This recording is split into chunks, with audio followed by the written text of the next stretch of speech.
I don't like usually to use PowerPoint. Somebody once convinced me that death by PowerPoint is something none of us want to partake of. Click the button.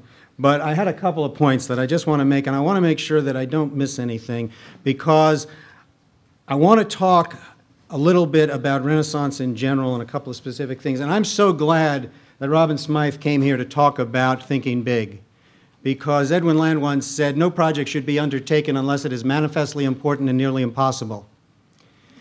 That's a laugh line, you know. And it's a laugh line because some people might think that turning Titusville around is nearly impossible. I don't happen to believe that because of you all. So I think we're going to make it happen. But I do have some things that I think, that one works.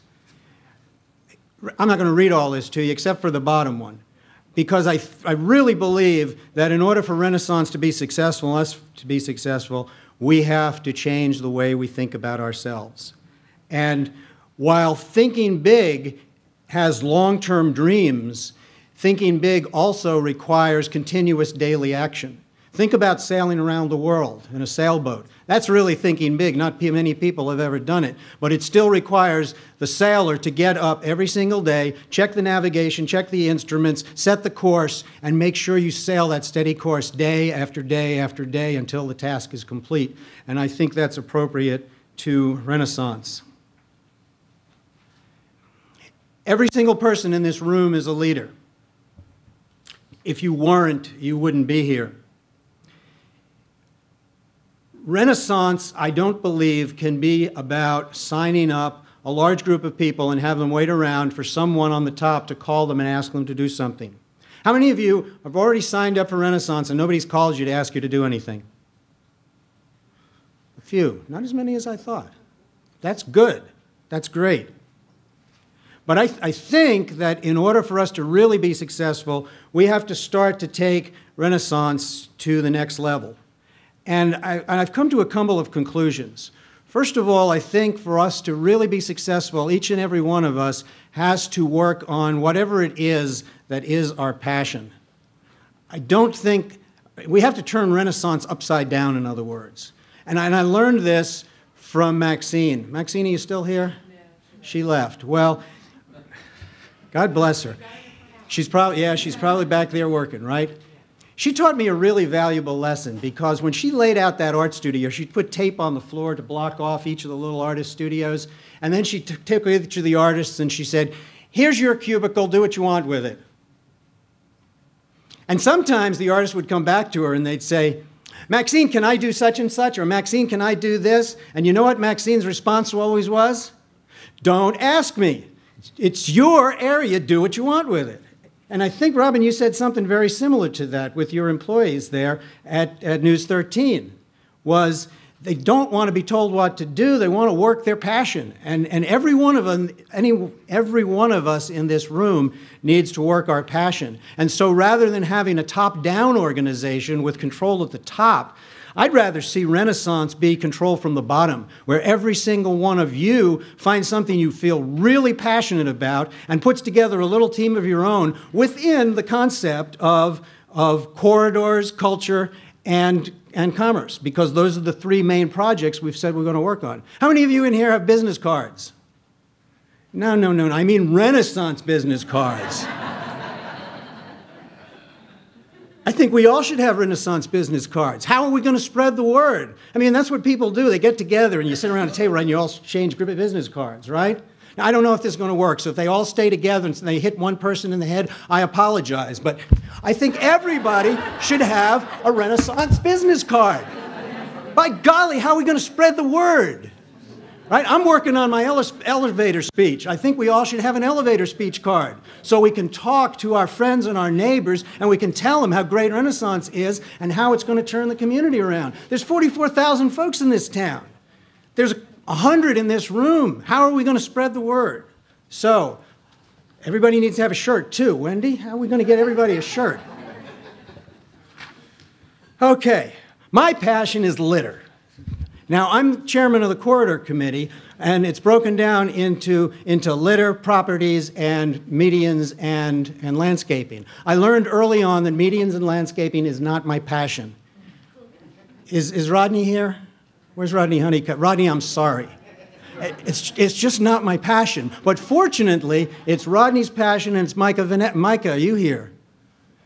It's their passion. In fact, Micah runs a landscaping company.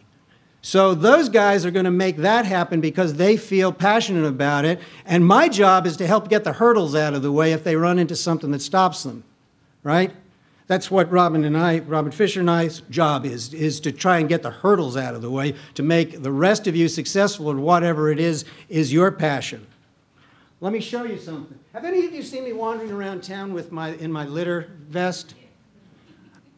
I have this yellow litter vest that says mayor on the back, and every Friday, seriously, and every Friday where it fits in my schedule, I go out and I pick up litter. And I do it for two reasons. Number one, I'm passionate about litter. I hate it. I just hate driving around this beautiful community and seeing the trash on the streets. Can you feel my passion? I'd like to find some more. I went to a meeting yesterday of the North Brevard, Keep Brevard Beautiful section that Pat Brown helps to run. There were 4 people there. Surely there are more than 4 people in North Brevard County that are passionate about litter. Our students that we just recognized from Maxine, here's another project. I'm tired of picking up litter. I want to convince this community not to throw it out in the first place so we don't have to waste all these hours picking it up. And you are the young people over here that created these, right? Give them a hand.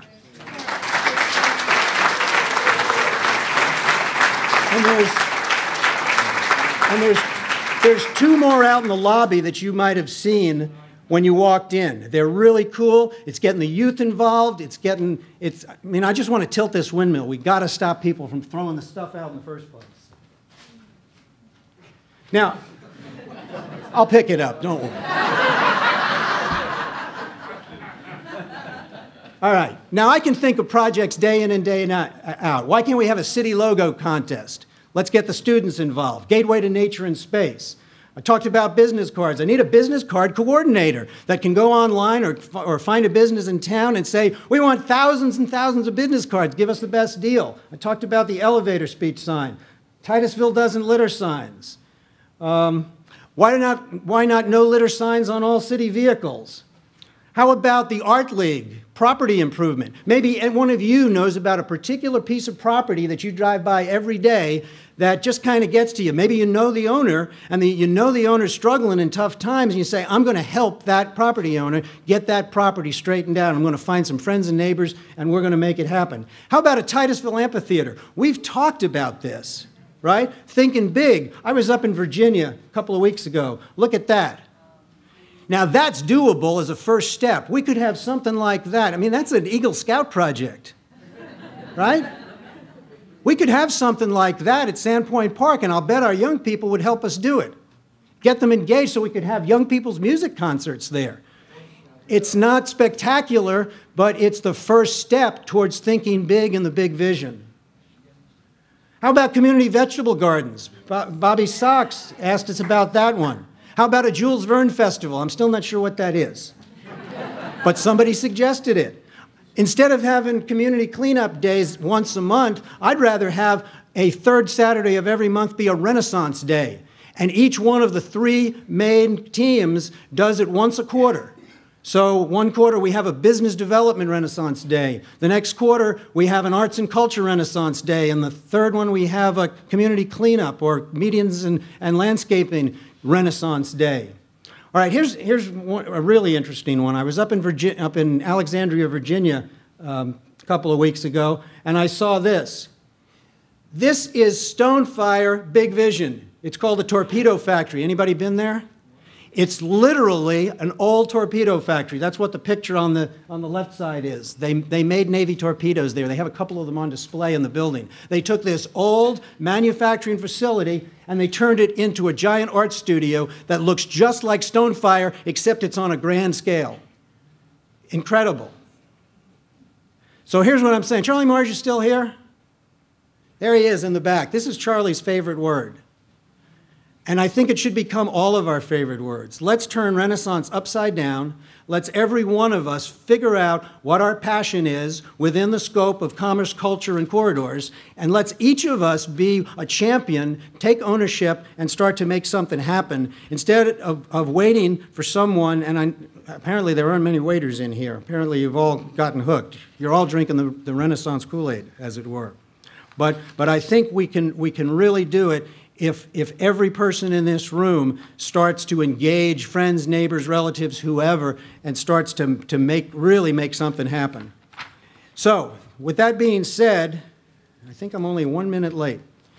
One of the things you'll see in your package in the last page with the agenda on the front is I will be part of Renaissance, and there's a whole bunch of things to check off on under each of the made committees. What I'd like to see is a whole bunch of check marks on the very first one, a personal passion project. It says by June 30th, I promise to start a personal passion project and inform the appropriate committee chair of my action. So that's my request to every one of you, is to figure out what it is you're passionate about, figure out what you can do, and then let the community chairs know what you're out and about. Don't wait for something that's already on the agenda. If you feel strongly about something, and I presented just a few ideas in here. Think of how many ideas are in this room. Think of how many things are on the minds of all these wet computers sitting in here that we could make it happen as a group. So that's my request to you. Be sure to fill out this last page. Fill it out with as many check marks as you can put on it, and my hope is you'll put one up there in the top box. So that's my story. I'm sticking to it, and I really appreciate everyone coming out. I think we've made great strides, and I really believe in the next year we're going to take it to the next level.